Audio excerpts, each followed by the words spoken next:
நல்லவை கேட்போம் நமது சேனலில் பகவான் திருப்பார்கடல் கடைந்ததான ரகசியத்தை பற்றி கேட்போம்.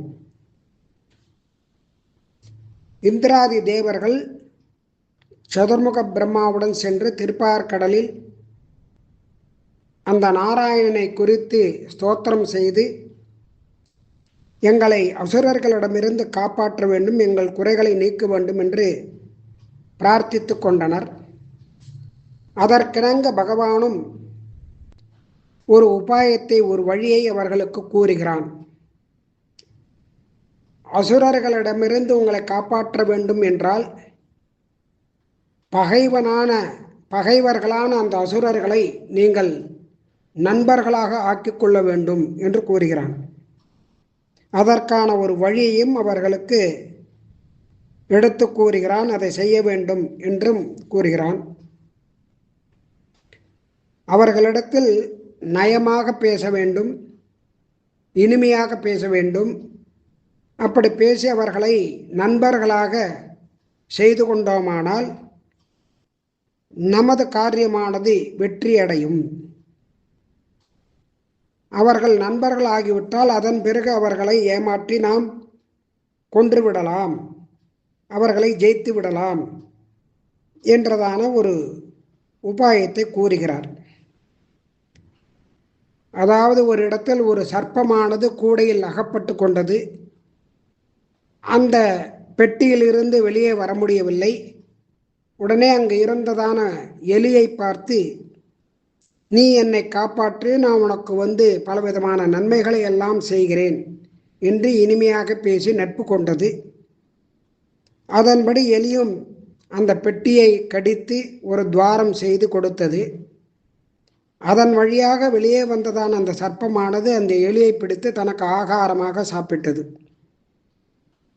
அதுபோல ஒரு பெரிய திட்டத்தை நிறைவேற்ற வேண்டும் என்று நினைக்கக்கூடியவர்கள் பகைவர்களை நண்பர்களாக, சிநேகிதர்களாக ஆக்கிக்கொண்டு அதன் பிறகு அந்த காரியம் நிறைவேறியவுடன் அவர்களை கொன்றுவிட வேண்டும், ஏமாற்றிவிட வேண்டும் என்று கூறினார்.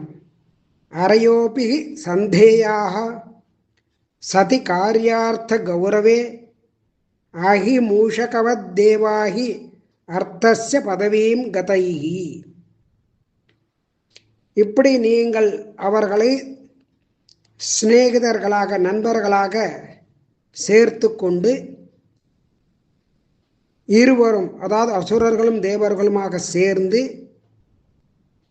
திருப்பார்கடலை கடைய வேண்டும். அதுக்கு முன்னால் ஓஷதிகள், பச்சிலைகளை எல்லாம் கொண்டு வந்து திருப்பார்கடலே கொட்டி நிரப்ப வேண்டும். அதற்கு கடைவதற்கு மத்தாக மந்தரமலையை நிறுத்த வேண்டும். வாசுகி என்று சொல்லக்கூடியதான சர்ப்பராஜனை அந்த திருப்பார்கடலை கடைவதற்கு மத்தாக, கயிறாக பயன்படுத்தி கொள்ள வேண்டும். மத்தாக வாசுகியின் அதன் மேலே கட்டி, அந்த மந்தரமலை மேலே வாசுகியை கட்டி கயிறாக இழுத்து கடைய வேண்டும். அப்பொழுது அதிலிருந்து அமுதமானது உண்டாகும். அதை உட்கொண்டால் உங்களுக்கு பலம் வரும். அப்பொழுது நீங்கள் அசுரர்களை ஜெயித்து விடலாம், வென்று விடலாம் என்று இந்த உபாயத்தை, வழியை சொல்லி, நானும் உங்களுடன் கூட இருப்பேன், துணையாக இருப்பேன் உங்களுக்கு என்றும், பயப்பட வேண்டாம் என்றும் அபயத்தையும் கொடுத்தான் பகவான்.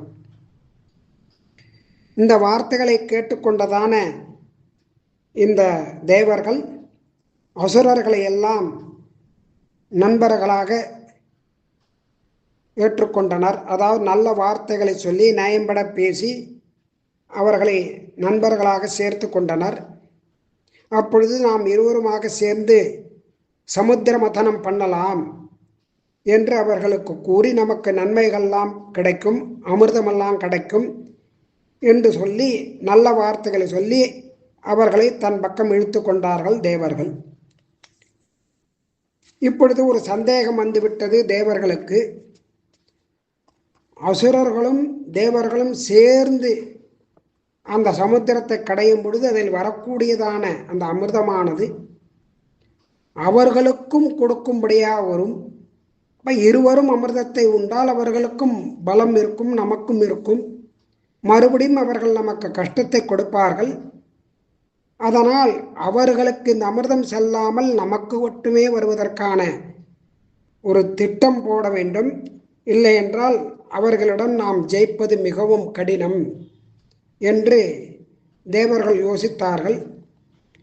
அதை அறிந்ததான பரமாத்மா, நீங்கள் அதை பற்றி கவலைப்பட வேண்டாம், அமிர்தத்தில் ஒரு சொட்டு கூட அவர்களுக்கு செல்லாமல் உங்களுக்கே நான் பங்கிட்டு கொடுக்கிறேன், அதை நீங்கள் சாப்பிட்டுவிட்டு அமரர்களாகலாம், கவலைப்பட வேண்டாம் என்பதான சில வஞ்சனையான உபாயங்களை, வழிகளை எல்லாம் அவர்களுக்கு சொல்லிக் கொடுத்தான் அந்த பரமாத்மா.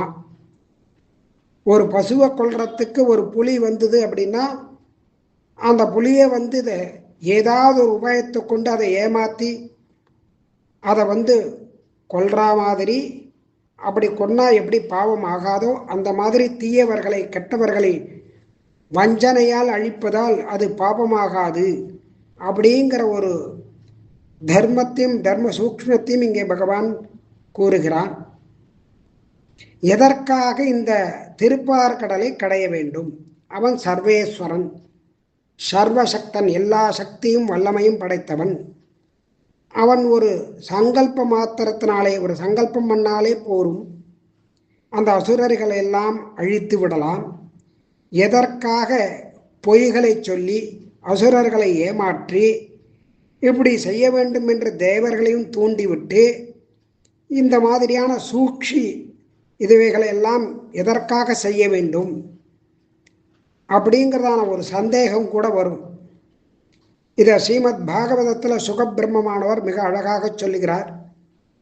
சர்வசக்தி இருப்பதும் உண்மைதான். அவன் இருந்த இடத்திலே ஒரு சங்கல்பத்தினாலேயே எல்லா காரியங்களையும் செய்ய முடியும். அவன் தேவர்களுக்கெல்லாம் தேவனானவன். இருந்தாலும் எதற்காக சமுத்திர மதனம் பண்ணணும் அப்படின்னு கேட்டால், இந்த சமுத்திரத்தை கடைஞ்சி பார்க்கணும் அப்படிங்கிற ஒரு விளையாட்டை விளையாடணும்னு ஆசைப்பட்டானான். அப்பதான் அவனுடைய சௌலபியமானது, எளிமையானது உலகத்தவர்களுக்கு நன்றாக புரியும், தெரியும். அந்த சமயத்தில் ஒரு ஆமையாக கூர்மாவதாரத்தையும் எடுக்கப் போகிறான். அதனால இந்த மாதிரியான வழிகளை இந்த தேவர்களுக்கு அவன் உபதேசம் பண்ணினான். இங்க நோக்கம் அவன் ஒரு விளையாட்டை விளையாட வேண்டும் என்பதுதான் என்று ஸ்ரீமத் பாகவதம் கூறுகிறது. ஏக ஏவ ஈஸ்வரஹ தஸ்மின் சுரகாரியே சுரேஸ்வரஹ விகர்த்து காமஹா தானாக சமுத்திர மதனாதிபிகி அப்படின்னு ஒரு விளையாடுறதுக்காக அதை பண்ணினான். விளையாட்டாகவும் பண்ணான், விளையாடுறதுக்காகவும் பண்ணினான் அப்படிங்கிறார். இதுல ஒரு ரகசியம் இருக்கு. அதை நம்மாழ்வார் கூறுகிறார். என்ன ரகசியம்னு? கடல் கடைந்தான். அவனுடைய நிறமானது கருமை நிறம். பராசர மகரிஷி சொல்லாத விஷயத்தை இங்கு நம்மாழ்வார் காண்கிறார். தேவர்களுக்கெல்லாம் உதவி செய்ய வேண்டும் என்பது எம்பெருமானுக்கு ஒரு நோக்கம் இல்லை. தன்னுடைய பட்டமகிழ்ச்சியான மகாலட்சுமியை கைப்பிடிக்க வேண்டும், அதற்காக தான் இந்த சமுத்திர மதனம் திருப்பார்கடலை கடைந்தான் எம்பெருமான் என்று நம்மாழ்வார் கூறுகிறார். முதல்ல கோல வராகம் ஒன்றாய் அப்படின்னு வராக அவதாரம் எடுத்து கடல்ல புகுந்தான். சமுத்திரத்தில் பூமி பிராட்டியாரை கைப்பிடித்து அவளை ஏற்றுக்கொண்டான். நீலக்கடல் கடைந்தான் பெரிய பிராட்டியாரை பெறுவதற்காக. அப்படியெல்லாம் பாடுபட்டு அவர்களை அவன் கை கொண்டான். அதே போல இப்பொழுது எதற்கு பாடுபடுகிறான் அப்படின்னா, எனக்காக இந்த சம்சார கடல்ல மக்னனான இருக்கக்கூடியதான என்னை அவன் எடுத்துக்கொள்வதற்காக இப்படி இந்த சமுத்திர மதனத்தை பண்ணினான். அவனை விடுவேனா அப்படிங்கிறார் நம்மாழ்வார். கோலமலர்பாவைக்கு அன்பாகிய என் நண்பேயோ நீலவரை 2 விரைகவ்வி நிமிர்ந்ததொப்ப கோலவராகம் ஒன்றாய் நிலங்கோட்டிடை கொண்ட எந்தாய் நீலக்கடல் கடைந்தாய் உன்னை பெற்றினி போக்குவனோ, அப்படிப்பட்டதான நான் உன்னை விடுவேனோ அப்படிங்கிறார். அந்த திருப்பார்கடல் வெண்மையான நிறத்தை உடையது. இங்கு ஆழ்வார் நீலக்கடல் கடைந்தாய் அப்படிங்கிறார். இங்க கருமை நிறம் எப்படி வந்தது இல்லது நீல நிறம் எப்படி வந்தது அப்படின்னு கேட்டால், பச்சிலையெல்லாம் பார்க்கடல்ல போட வேண்டும் என்று முதலிலேயே தேவர்களுக்கு கூறியிருந்தார். அப்படி பச்சிலைகள் அதில் நிரம்பி இருந்ததால் பச்சிலைகள் கருமை நிறம் என்பதாலும் அந்த கடலும் சமுத்திரமும் கருமை நிறமானது. அதனால் நீலம் அப்படிங்கிறதுக்கு நீல ரத்னம்ங்கிறதான ஒரு அர்த்தமும் உண்டு. நீலக்கடல் கடைந்தாய் அப்படிங்கிறதான நீல ரத்னங்கள் நிறைந்த கடலை கடைந்தாய் அப்படிங்கிற அர்த்தமும் வருது. அடுத்தது கடைபவன் கண்ணன். கண்ணன் என்னும் கருந்தெய்வம் அப்படின்னு அவனுடைய திருமேனியாது கருமை நிறம் உடையது. அவனுடைய திருமேனியினுடைய அந்த பிரகாசமானது அந்த சமுத்திரத்து மேல பரவி அந்த வெண்மையான கடலும் கருமை நிறத்தை அடைந்தது என்கிறார். இப்படி பிராட்டியை கைபிடிப்பதற்காகவே பகவான் திருப்பார்கடலை கடைந்தார் என்பதான ரகசியத்தை நம்மாழ்வார் நமக்கு அருளி செய்துள்ளார். மற்றவை நாளை கேட்போம்.